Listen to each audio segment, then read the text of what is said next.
Bienvenue dans cette vidéo formation où je vais vous partager de A à Z une formation gratuite. Donc vous allez apprendre avec moi tout ce qui tourne autour du trading. Si tu veux avoir du succès en 2025 avec le marché financier, notamment les trading actifs, cette vidéo il faut exactement la regarder. Donc on va apprendre ensemble déjà. Je vais partager mon écran. Comme vous pouvez voir, sur le marché financier, il y a plusieurs différents types de marchés financiers. Quand je parle de marché financier, il y en a 4 à 5, donc il y en a plusieurs. Par exemple, le premier marché, comme vous pouvez le voir ici, c'est le marché du Forex. Le marché du Forex, attends, je partage mon écran directement pour que vous puissiez le voir. Donc directement. Donc le marché du Forex, comme vous pouvez voir avec moi, donc le marché du Forex, ce n'est rien d'autre que c'est un marché au travers lequel on va échanger les devises monétaires. Que j'ai fait énormément de vidéos sur ma chaîne YouTube pour les traders débutants. Vous pouvez vraiment apprendre les B.A.B.A. Mais de façon générale, le marché du Forex, c'est un marché où on va échanger les devises monétaires. Par exemple, les devises des pays différents, comme par exemple on a Europe, on a États-Unis, on a par exemple la Grande-Bretagne, on a le Japon. Donc tous ces différents pays qui sont des puissances économiques à travers le monde, on va échanger leurs devises. Par exemple, l'une des paires les plus connues sur le marché du Forex, c'est la paire des euro USD. C'est la paire le plus liquide et le plus volatile parmi tous les paires qui est échangée au niveau du Forex par exemple. Donc c'est un paire qui est énormément volatile. Donc ça veut dire quoi? On va voir dans les B.A.B.A. de la formation, c'est-à-dire comment vous pouvez par exemple prendre, gagner de l'argent en prenant des positions sur cette paire. Par exemple, comme vous pouvez voir en trading, vous avez des possibilités. Si le marché est en train de monter, vous pouvez acheter pour gagner de l'argent. Si le marché est en train de baisser, vous pouvez vendre aussi pour gagner de l'argent. Donc dans le trading, il y a que deux façons de gagner de l'argent. Soit tu achètes, le marché continue de monter, tu gagnes de l'argent. Soit tu vends, le marché continue de baisser et tu gagnes de l'argent. Donc après le marché du Forex, comme vous pouvez voir avec moi, donc on a le deuxième marché qui est le marché des actions. Le marché des actions, c'est un marché au travers lequel on a la possibilité d'acheter les actions des entreprises différentes. Par exemple, les entreprises qui sont cotées en bourse, comme par exemple il y a Facebook, il y a Amazon, il y a Tesla, etc. etc. Donc toutes ces grandes entreprises, quand tu achètes par exemple l'action d'une entreprise, tu deviens comme copropriétaire de cette entreprise. Au fur et à mesure, par exemple, cette entreprise prend de la valeur, au fur et à mesure, tes actions aussi prennent de la valeur. Donc, chaque marché a ses avantages et a ses inconvénients. C'est-à-dire, chaque marché a ses facteurs qui font bouger ces différents marchés. Donc, dans la formation, nous allons voir tout ça ensemble. Donc, le marché des actions, il faut juste retenir que si vous achetez l'action d'une entreprise, vous avez la possibilité de gagner de l'argent et vous allez acheter aussi l'action de cette entreprise si vous avez fait des analyses fondamentales et surtout des analyses techniques et faire une prévision et voir que cette marché, par exemple, cette action, ça va monter. Si j'achète l'action de Tesla, par exemple, j'ai jugé nécessaire que Tesla est en train de monter. Ou bien si j'achète l'action de Apple, ça veut dire quoi? Ça veut dire que Apple a des perspectives qui m'ont permis, c'est-à-dire mes critères pour acheter une action sont vraiment répondus. C'est pourquoi je vais mettre de l'argent sur cette action. Donc, il y a d'autres manières de gagner de l'argent quand même avec les actions. Par exemple, on a les dividendes, etc., etc. Mais surtout, c'est pour les investisseurs. Les traders maintenant, au lieu d'acheter ces différentes actions, ils vont spéculer. On va arriver après. Donc, tu peux être trader, par exemple, spéculer directement sur les prix de ces différents actifs au lieu d'acheter ces actifs et de devenir copropriétaire de ces différents actifs. Le troisième marché au travers lequel j'ai noté parmi mes classements ici, ça c'est le marché des indices boursiers. Le marché des indices boursiers, comme on a vu ensemble tout à l'heure, le marché des actions. Au lieu que par exemple j'achète l'action d'une seule entreprise et je vais maintenant acheter les paniers d'actions, c'est-à-dire un actif qui regroupe plusieurs actions. C'est ce qu'on appelle les indices boursiers. Les indices boursiers, le plus connu par exemple, c'est S&P 500, c'est-à-dire les 500 c'est un actif qui regroupe 500 plus grosses entreprises au niveau des États-Unis. Donc j'ai la possibilité d'investir sur cette action. Au lieu d'investir seulement par exemple sur Amazon, je vais investir sur S&P 500. Par exemple, j'ai la possibilité, au lieu d'investir sur une entreprise et après cette entreprise perd de la valeur, comme on a vu plusieurs entreprises qui sont fermées. Si j'avais mis mon argent là dans ces entreprises qui se sont fermées, Donc il faut se dire que j'ai perdu de l'argent. Maintenant, pour éviter de tout miser sur un actif, sur une action, donc j'achète une indice. Une indice, raison pour laquelle il regroupe plusieurs entreprises. Même si par exemple 50 entreprises baissent la valeur et que les 450 restants continuent de prendre la valeur, cet indice-là, ça va continuer à prendre la valeur. Raison pour laquelle les marchés des actions existent. Donc, j'ai la possibilité d'investir sur ces différentes actions. Comme je t'ai dit déjà, au lieu d'acheter, tu peux aussi spéculer sur ces différents actifs. Dans le troisième marché, c'est le marché des matières premières. Les matières premières, comme par exemple, on a l'or, on a le pétrole, etc.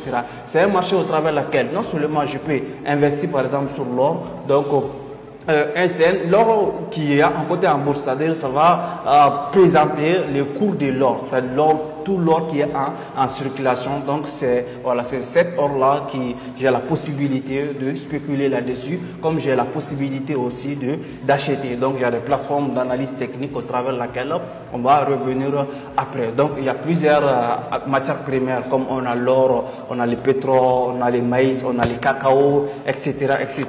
Donc le dernier marché qui est le marché des crypto-monnaies. Le marché des crypto-monnaies qui est le marché le plus jeune, donc qui a vu le jour vers 2009 jusqu'à nos jours, donc qui est un marché aussi qui est en pleine expansion au travers laquelle non seulement je peux investir sur les crypto-monnaies, mais aussi je peux spéculer sur les crypto-monnaies. Donc pour les avantages et les inconvénients de tous ces différents marchés, par exemple chaque marché a ses avantages comme chaque marché a ses inconvénients. Comme je t'ai parlé par exemple l'action d'une seule, le marché des actions. Le marché des actions par exemple, si j'investis tout mon argent sur une seule entreprise et que cette entreprise ne fait pas de bonnes performances, je ne gagne pas de l'argent. Donc il va falloir que cette action continue de monter pour que je puisse générer de l'argent. Donc sur certains marchés, il y a plus de liquidité et plus de volatilité. Par exemple, le marché de la crypto-monnaie, c'est le marché le plus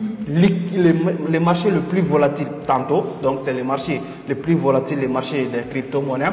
Mais le marché le plus liquide, c'est le marché des forex. Par exemple, sur le marché des forex, on a plus de 7 000 milliards de dollars pour le moment qui tourne autour du marché des forex. Le marché des cryptos, on tourne autour de 4 000 milliards de dollars. Donc tous ces différents marchés ont des liquidités différentes, donc y compris les autres marchés. Donc ce qu'il faut savoir, après l'introduction sur les différents marchés, c'est qu'on a le session de trading. Par exemple, le marché est composé de 3 sessions de trading. On a les sessions, par exemple, le premier session qui fait l'ouverture de marché financier, on appelle la session de Tokyo, qui regroupe la session de Sydney aussi, c'est-à-dire c'est la zone à peu près ils sont en Asie, par exemple. Le Japon, donc et aussi on a Australie à côté, au travers laquelle l'Australie fait partie de ce marché. Donc ces différentes monnaies, j'ai la possibilité, par exemple, si je vais trader, je ne vais pas venir me connecter directement, me trader. Par exemple, partout où je suis déjà, je peux trader des sessions différentes au travers les plateformes que j'utilise, que ce soit les plateformes d'analyse technique, des plateformes d'analyse fondamentale ou les plateformes de prise de position que je vais utiliser, comme par exemple MT4, MT5, où je vais utiliser pour prendre des positions. Donc le marché, la session de Tokyo, donc c'est la session qui est un peu la moins liquide.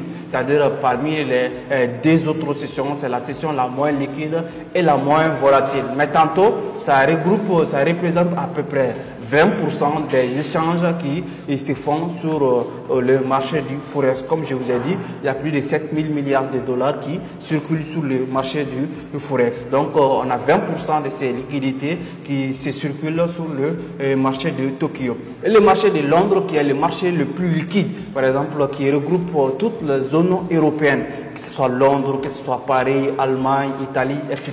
Toutes les zones où on utilise l'euro, donc ça fait partir du marché de Londres. Donc Londres, c'est la capitale de marché financier. Par exemple, il y a plusieurs échanges qui se passent pendant la session de Londres. Et ce qui est beaucoup plus important avec la session de Londres, ça chevauche directement avec la session de Tokyo. Par exemple, la session de Tokyo, ça ouvre par exemple 21h, ça ferme à 9h, donc GMT bien sûr, pendant la session, pendant l'été et pendant l'hiver, donc ça ouvre vers 22h et toujours ça ferme vers, voilà, donc ça ferme vers voilà, 9h, ça change pas, mais voilà, que ce soit les sessions de Londres maintenant, ça change. Par exemple, si on est en été, par exemple, vous connaissez ce que ça veut dire l'été, donc la session de Londres, ça va être à 7h GMT et fermé, par exemple, à voilà, c'est 8h, ça va prendre jusqu'à 15h, 16h, 16h GMT comme ça, voilà, donc sur la session de Londres en GMT. Donc maintenant, sur l'heure de l'hiver, donc ça sera de 8h à 17h. Par exemple, les marchés, voilà, toutes ces sessions, ce sont des places, des centres financiers. Par exemple, voilà, la session, si la session de Tokyo est ouverte, il y a voilà, toutes les zones qui sont dans les zones Asie, Tokyo, voilà, tout ce qui est Tokyo, Sydney, etc. Donc, c'est voilà, un marché qui sera ouvert où là, voilà, il y a plus de liquidités aussi sur ces marchés. Donc maintenant, après la session de Londres, on a la session de New York. New York, quand même, c'est encore beaucoup plus... C'est la session, voilà, qui, par exemple, quand on prend les dollars américains, c'est la monnaie, la devise la plus liquide sur le marché du Forex. Et quand on prend États-Unis, ça fait partir voilà, de New York. C'est-à-dire la session des États-Unis, c'est la session de New York. Donc, il y a plus d'échanges aussi qui se font pendant cette session de New York. Donc maintenant, chaque session a ses impacts. Par exemple, si je trade Bitcoin ou si je trade par exemple l'or, par exemple, tu vas voir que des fois sur la session de Tokyo, il y a Bitcoin qui évolue beaucoup plus pendant la session de Tokyo. Et maintenant, pendant les sessions de Londres, je vais trader par exemple voilà, les actifs qui sont sur européen, par exemple, que ce soit Euro USD, GBP USD, voilà, donc voilà, Euro, voilà, tous les actifs qui sont en rapport avec Euro et les GBP, par exemple, GBP USD, après GBP USD, on a voilà, énormément GBP CHF, GBP NZD, etc., etc. Donc, il y a beaucoup plus de paires de GBP, que ce soit les paires GBP, les paires Euro aussi, donc ça évolue beaucoup plus pendant la session de Londres. Maintenant aussi, pendant la session de New York, donc toutes les paires qui sont en rapport avec USD, les dollars américains, donc ils vont avoir tendance à évoluer plus. Par exemple, même GBP USD, Euro USD, par exemple, parce que voilà, New York, c'est la session qui est la plus volatile et la session aussi la plus liquide, je peux dire. Par exemple, parmi la liquidité, donc on a à peu près 55% sur le Londres, la liquidité, et les restants, ça tourne autour voilà, de New York.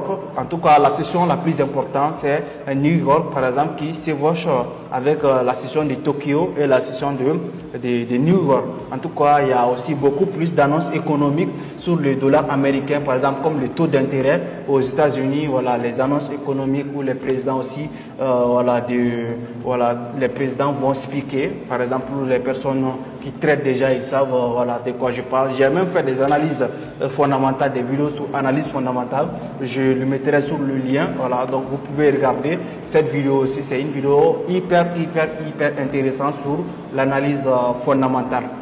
Donc, il faut savoir juste que voilà, si tu traites les marchés du Forex, par exemple, je ne vais pas trader le GBP, JPY pendant la session de New York parce que ça ne colle pas. Les GBP, c'est la session de Londres et les yens, c'est la session de Tokyo. Maintenant, GBP, JPY, ça va a tendance à évoluer pendant la session de Tokyo et pendant la session de Londres. Si je trade un actif, je dois savoir à quelle session donc cet actif a tendance à plus évoluer.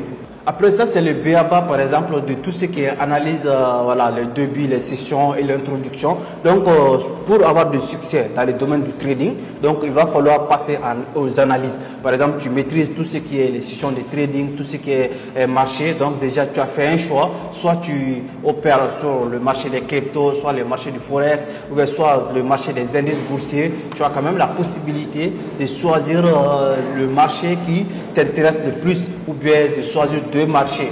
Mais pour un débit, Par exemple, pour un débutant, il peut commencer sur un seul marché, avoir plus de succès. Par exemple, tu peux commencer sur le marché du Forex, si c'est ce qui t'intéresse, le marché le plus liquide. Et voilà, après les autres marchés au fur et à mesure, par exemple, tu t'es diversifié. Par exemple, aujourd'hui, ça peut venir après, mais aujourd'hui, 90% de mes trades, ça se passe sur le marché du Forex et aussi les marchés des indices, surtout les indices américains. Et le marché des cryptos, je ne trade actuellement que Bitcoin, BTC, USD. Maintenant, mais auparavant, par exemple, il y a un an de cela, toutes mes analyses, ou bien 2 ans de cela, j'ai commencé voilà, avec les cryptos, j'ai fait beaucoup d'argent avec les cryptos, par exemple trader sur Binance, Bybit, Bitget, etc., etc.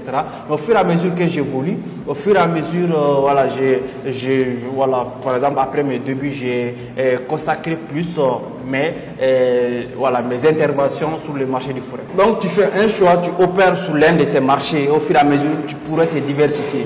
Maintenant, pour opérer, en tout cas, il n'y a pas de différence entre ces différents marchés. L'analyse technique, c'est la chose la plus importante. Par exemple, il y a les traders fondamentaux, il y a les traders techniques, c'est-à-dire ceux qui utilisent plus l'analyse technique et ceux qui utilisent plus l'analyse fondamentale. Par exemple, il y a des gens qui n'utilisent que l'analyse technique. Ils s'en foutent complètement de tout ce qui est fondamental, les taux d'intérêt, voilà, les décisions de la Banque fédérale, etc., etc. Donc, ils se focalisent sur les price action, c'est-à-dire l'action du prix, l'évolution du prix sur le marché pour opérer. Mais il y a plus d'autres traders qui ne traitent que de façon fondamentale. Par exemple, si on va échanger les taux d'intérêt, que ce soit aux États-Unis ou bien en Europe ou bien en Grande-Bretagne, donc c'est à cette ère-là qu'ils vont commencer à opérer sur le marché, vont prédire les différents prix de ces différents actifs.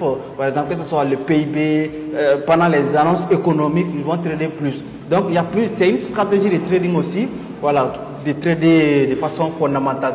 À chaque fois qu'il y a des publications, des annonces économiques, de trader. Donc maintenant, il y a des traders comme moi, par exemple, qui vont combiner l'analyse technique et l'analyse fondamentale. Au lieu de se focaliser sur un seul type d'analyse technique, tu vas combiner voilà, tout ce qui est analyse technique, analyse fondamentale et le plus important surtout, ce qui est analyse psychologique, c'est-à-dire tout ce qui est en rapport avec ton état d'esprit et voilà, donc d'avoir un checklist surtout et voilà, de respecter. Donc on va voir par exemple une des plateformes de l'analyse technique ensemble. Donc voici par exemple cette plateforme qui est, voilà, qui, comme vous pouvez voir, ça c'est la paire de Euro USD. Donc déjà vous pouvez voir, donc j'ai beaucoup analysé cette paire. C'est voilà, une paire que je trade beaucoup plus. Donc tu peux voir ici en haut, donc ça s'appelle les time frames. Les time frames. Attendez, c'est quand je prends le bic.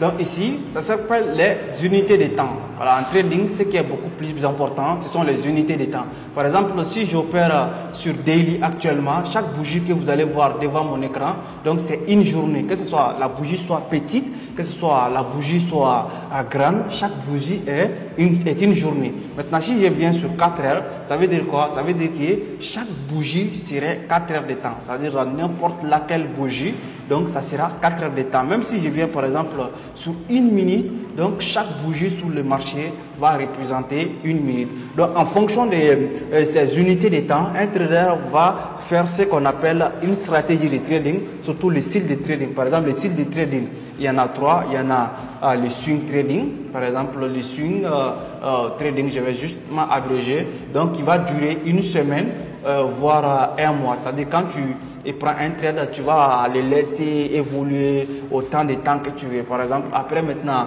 le swing trading, on a les day trading. Les day trading qui est un style de trading au travers laquelle je ne vais pas laisser par exemple mes positions passer 1 semaine, voilà, une journée même.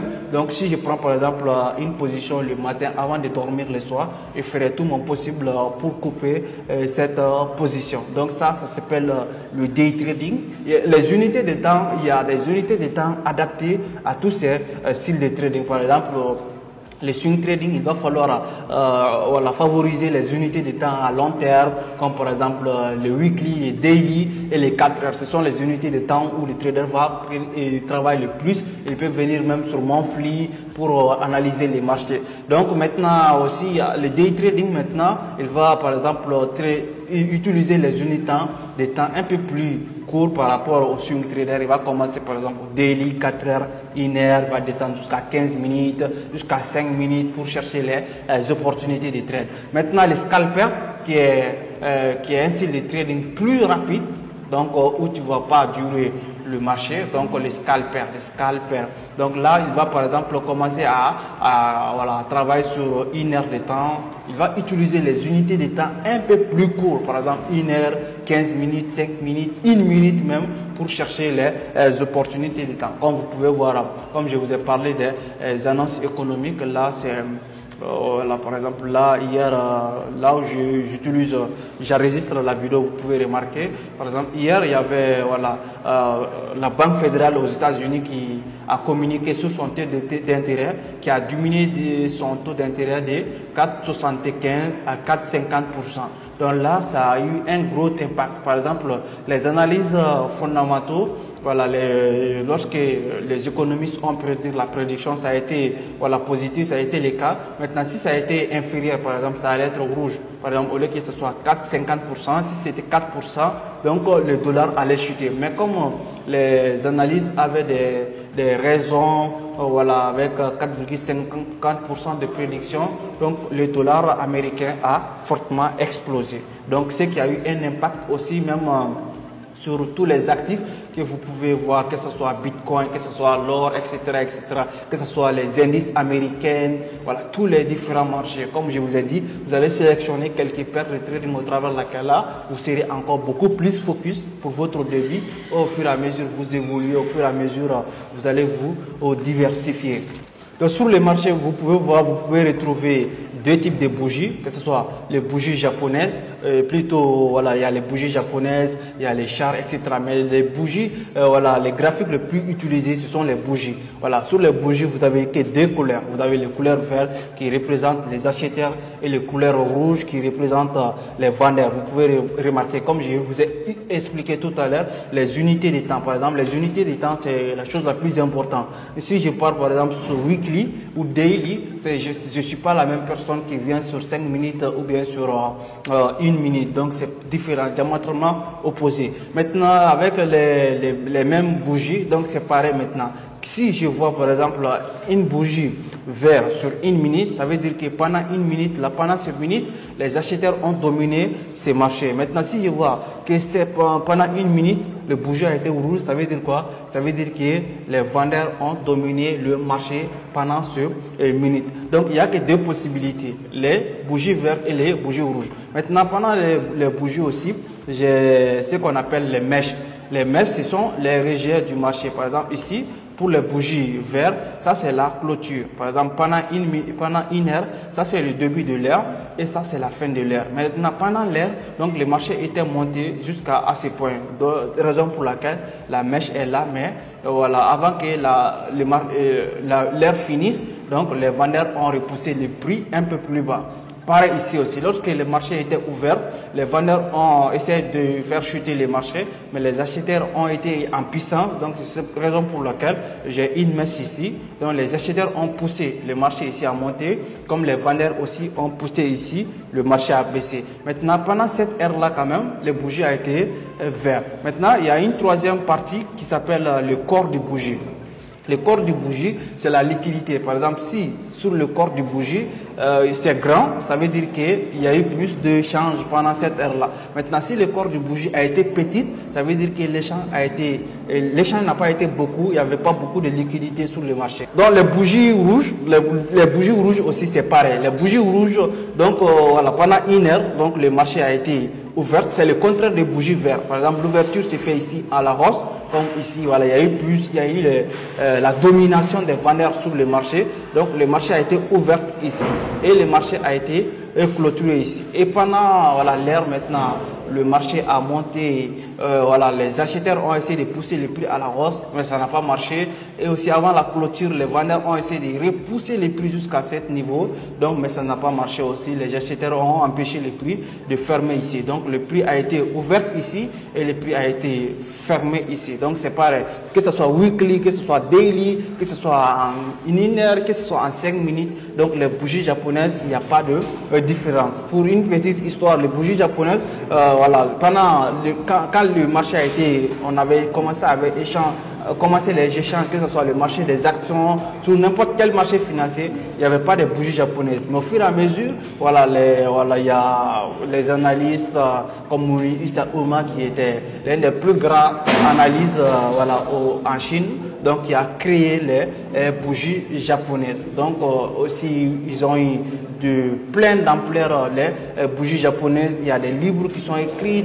Parmi tous les grands livres, vous allez trouver des livres qui expliquent un peu le béaba des bougies japonaises. Aussi sur la formation trader professionnelle, donc il y a des modules axés sur tout ce qui est bougies japonaises parce qu'il y en a énormément, comme il y a les doji, il y a avalma aussi, avalma baissier, les arami aussi, les arami baissier, les marteaux inversés, étoiles filantes, et evening soir, l'étoile du matin, l'étoile du soir, etc., etc. Donc il y a une dizaine comme ça qui sont qu'un trader doit catégoriquement maîtriser. Donc il y en a beaucoup. Après le support, la résistance, on a par exemple les indicateurs qui vont nous permettre, comme par exemple il y a des indicateurs avancés, les indicateurs retardés. Donc tout ça, même j'ai fait une vidéo donc sur comment élaborer des stratégies de trading. Donc voilà, il y a des vidéos sur la chaîne YouTube, mais par contre sur mes programmes de formation, quand même il y a des programmes beaucoup plus avancés qui vont vous expliquer tout ce qui est les indicateurs RSI. Même j'ai publié une vidéo sur ma chaîne sur RSI, comment utiliser l'indicateur RSI, les moyennes mobiles, c'est dans les programmes Trader Pro, etc.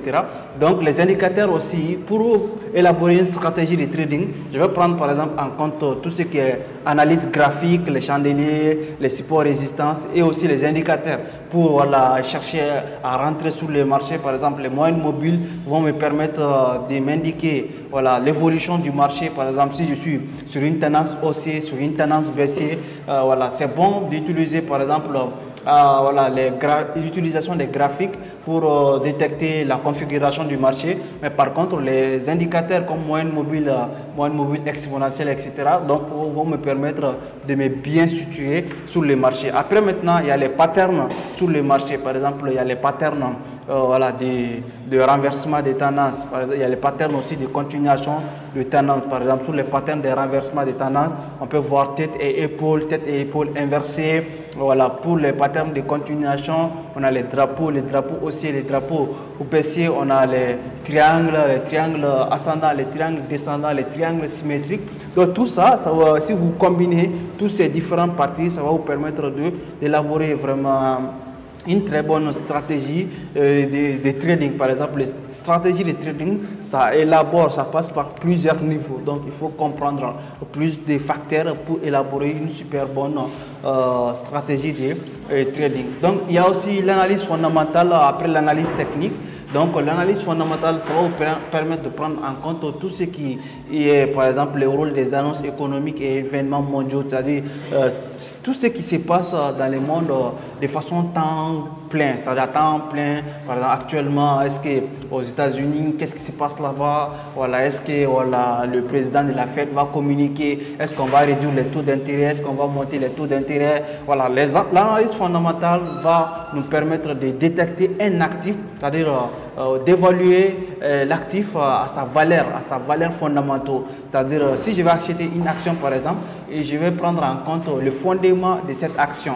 Est-ce que, par exemple, cette action a des projets qui vont évoluer dans les mois, dans les années à venir? Sinon, je ne peux pas fermer mes yeux et mettre mon argent sur un actif parce que les gens sont en train de parler. Non, pour acheter un actif, je dois absolument connaître les fondements de cet actif. Que ce soit le marché des crypto-monnaies, il y a l'analyse fondamentale. Par exemple, je vais prendre en compte tout ce qui est le nombre de pièces à la circulation, tout ce qui est la capitalisation boursière, tout ce qui est le volume d'échange en 24 heures et beaucoup d'autres choses. Donc tout ça, ça fait partie de l'analyse fondamentale. Il y a aussi par exemple des plateformes au travers lesquelles je peux directement prendre en compte les annonces économiques, c'est-à-dire directement sur la plateforme que j'utilise le plus, c'est Forex Factory, comme je viens de vous montrer tout à l'heure. Forex Factory, ça va me permettre par exemple de comprendre tous les annonces économiques, que ce soit l'inflation, que ce soit le PIB. Si par exemple aujourd'hui c'est le 19 au travers laquelle j'enregistre cette vidéo, donc je viens ici directement le 19 pour voir quelles sont les annonces économiques aujourd'hui qui vont impacter les marchés.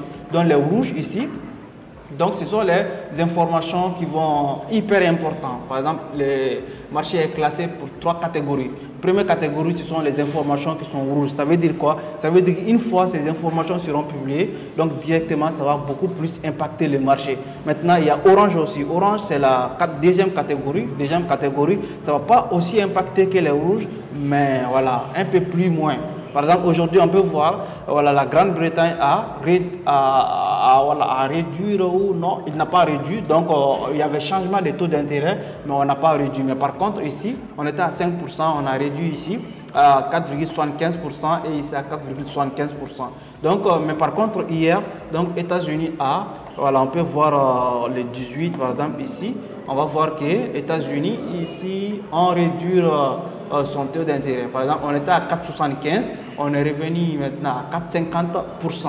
Donc, on va changer les taux d'intérêt, voilà, pour essayer, voilà, de donner plus, de donner la possibilité aux gens de dépenser, voilà, plus, c'est-à-dire pour repousser la croissance économique. Donc, il y a une vidéo que j'ai faite sur l'analyse fondamentale que je vais publier sur la chaîne. Par contre, on aura l'occasion d'en parler, surtout les personnes qui ont dans les programmes de formation Trader Pro. Donc, ils ont beaucoup appris tout ce qui est les fondements du marché financier. Parce que les fondements taux, surtout, il y a 5 annonces économiques qui sont beaucoup plus importantes que j'ai partagées aussi, comme le PIB, et voilà, l'inflation, les taux d'intérêt, voilà, donc le RTI, etc., etc. Donc, il y a beaucoup de choses à prendre en compte. Donc, la plateforme que j'utilise le plus, c'est cette plateforme qui s'appelle Forex Factory. Ça va vous permettre d'avoir beaucoup d'informations, surtout, voilà, à temps plein.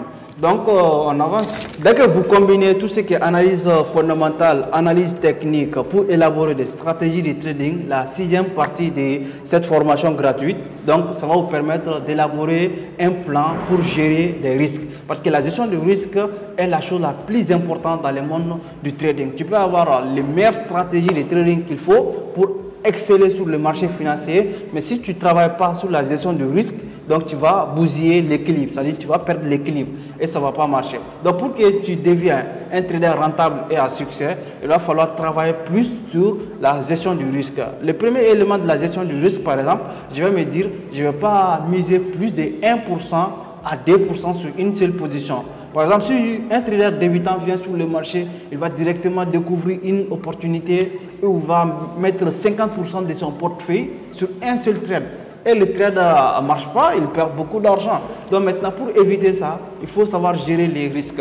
Et si par exemple, je me pose la règle pour me dire, à chaque trade que je prends sur le marché financier, je mise 1% de mon capital. Si j'ai un gros compte, bien sûr. Maintenant, les petits comptes, comme les gens qui tradent $100, $1000 sur le marché, donc ils peuvent utiliser par exemple 10% par trade. Mais par contre, si les gens qui, voilà, à partir de $10 000, $100 000, $200 000, surtout avec les profils, etc. Donc, je peux miser maintenant 1% par trade. Maintenant, il faut quand même prendre en compte voilà, aussi les drawdowns et se fixer des règles, etc. Donc, deuxième élément, utilisation de stop loss et take profit. Un trader rentable sur le marché, c'est une personne, et surtout régulier, c'est une personne, à chaque trade qu'il va prendre sur le marché, il va surtout mettre les stop loss et les take profit. Il y a des gens, par exemple, ils vont dire, non, je ne vais pas mettre les stop loss, je vais laisser le marché évoluer, parce que même si le marché vient contre moi, après il va revenir à ma faveur. Donc là, ça devient comme jeu de hasard. Pour éviter ça, à chaque trade que tu prends sur le marché, tu dois absolument, obligatoirement mettre le point, les stop loss et surtout les take profit. J'ai fait même des vidéos, donc les 3 éléments essentiels sur le trading, où j'ai parlé du stop loss, take profit, les points d'entrée, etc. Donc planification du capital pour une croissance durable. Donc tu dois avoir un plan. Par exemple, si je commence un compte de trading, que ce soit avec 200K ou avec 100K ou avec 10K sur le marché, je dois avoir un plan. Donc pour me dire d'ici un an, je dois évoluer ces comptes de trading à tel pourcentage. Voilà, par exemple, si je me vote, à chaque mois, je fais 10% de mon argent de mon compte. Donc, ça veut dire quoi? Ça veut dire que voilà, sur l'année, je dois faire 120%. Donc c'est possible. Donc sur l'année.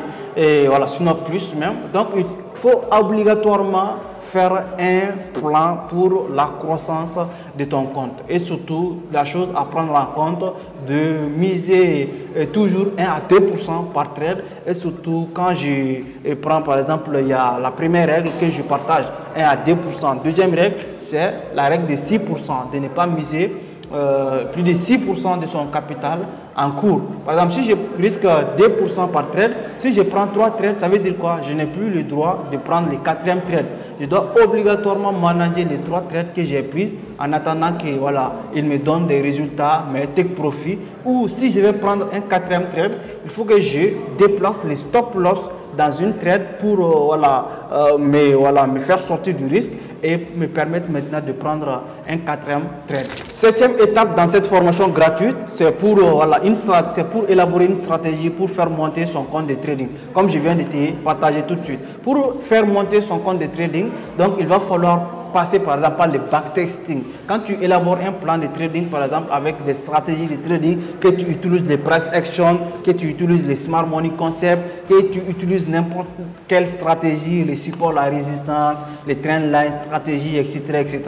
Donc il va falloir quand même les backtester pendant une semaine, 2 semaines, voire 1 mois. Par exemple, il y a des gens qui sont tellement pressés, ils vont gagner de l'argent vite fait sur le marché, ils viennent une semaine de formation, ils vont commencer à miser tout leur capital sur des positions sans backtester la stratégie, sans avoir une idée sur le marché. Donc ça, c'est interdit. Pour faire agrandir son compte de trading, que ce soit petit compte, que ce soit gros compte, tu dois absolument backtester ta stratégie de trading. Backtester, ça veut dire quoi? Ça veut dire que, par exemple, tu vas partir sur TradingView, tu vas utiliser l'ancien graphique pour backtester, c'est-à-dire tester la stratégie que tu utilises. L'importance du backtesting, donc ça veut dire quoi? Ça va te permettre d'avoir de confiance. Parce qu'un trader rentable, c'est un trader qui a la confiance. Si tu n'as pas la confiance envers la stratégie que tu utilises, tu vas vraiment pas avoir de l'équilibre sur le marché. Et tu dois élaborer un plan de trading et surtout avoir la discipline de respecter ces plans de trading. Donc sur des vidéos précédentes, j'ai fait je vais mettre les liens sur cette barre de description où j'ai fait des vidéos comment cette stratégie m'a permis de gagner par exemple 40K, etc., etc. Donc vous allez voir les liens sur la barre de description. La 8e partie pour cette formation gratuite, ce sont les erreurs communes des traders débutants sur le marché. Le premier erreur à éviter sur le marché si tu es trader débutant et que tu veux exceller, c'est de ne pas overtrader, c'est-à-dire de ne pas trop trader. Par exemple, quand on prend le marché du Forex, donc c'est ouvert 5 jours sur 7, par exemple du lundi au vendredi. Le marché des cryptos, c'est 7 jours sur 7. Maintenant, si par exemple 7 jours sur 7, le marché des cryptos est ouvert, chaque jour tu viens sur le marché pour trader. Donc finalement, ça ne va pas marcher, tu vas perdre l'équilibre. C'est-à-dire, moralement, tu ne vas pas tenir 1 mois, 2 mois, 3 mois, ça sera trop. Donc tu vas te voter, donc certains pourcentages, certains montants, quand tu parviens à les gagner, tu vas sortir sur le marché et attendre la semaine prochaine. Tu dois travailler avec un objectif à court terme, un objectif à moyen terme et surtout un objectif à long terme. Et de ne pas trader tous les jours. On ne traite pas tous les jours. Quand tu traites par exemple 2-3 fois par semaine et que tu as atteint tes objectifs, tu attends jusqu'à la semaine prochaine pour opérer. Quand même, tu peux continuer à backtester, à lire des livres, à faire autre chose, mais de ne pas être du matin jusqu'au soir sur les graphiques à trader. Donc c'est l'une des erreurs que les traders débutants commettent sur le marché. Il y a beaucoup de traders aussi qui n'ont pas de patience, c'est-à-dire ils sont débutés le trading, ils veulent avoir des grands résultats, ils veulent acheter des bateaux, ils veulent acheter des immeubles, ils veulent vivre dans des pays.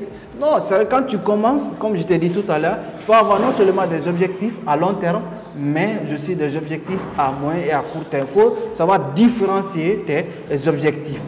La dernière erreur que la majorité des traders commettent sur le marché, c'est de s'endetter pour trader. Par exemple, quand tu as les meilleures stratégies sur le marché, il ne faut jamais prendre par exemple l'argent de quelqu'un pour dire non, je suis meilleur trader, je vais trader, je vais te donner l'argent. Non, on ne fait pas ça. Parce que déjà, première chose à prendre en compte, quand tu trades une somme d'argent qui ne t'appartient pas, tu as le moral, tu as quelque chose sur la tête qui est trop lourd pour toi. Par exemple, tu vas forcer les marchés là où il n'y a pas d'opportunité, tu vas forcément créer l'opportunité parce que tu dois gagner forcément de l'argent pour donner, voilà, on ne fait jamais ça. Donc, tu dois trader en fonction du moyen que tu as. Tu peux monter des business à gauche et à droite pour faire agrandir ton capital de trading, mais jamais ne s'endetter pour trader. Donc, voici tout pour cette formation gratuite. Donc, de façon générale, on a vu ensemble sur tout ce qui est analyse fondamentale, analyse technique. Il y a des plateformes axées, par exemple, sur l'analyse fondamentale, l'analyse technique, l'analyse psychologique. Ce sont les erreurs que les traders commettent sur le marché, de les éviter et surtout élaborer une stratégie de trading, le backtester pendant un certain bout de temps avant de commencer à trader sur le marché. Et surtout pour un débutant, de choisir un marché au travers lequel tu vas opérer, que ce soit le marché des cryptos, le marché du forex, le marché des indices boursiers, le marché des actions. Dans tous les cas, choisir un marché pour un début, opérer, avoir du succès avant de se diversifier, de commencer à trader sur les 3-4 marchés différents. Donc on va se donner sur la prochaine vidéo. C'était tous les amis, on est ensemble.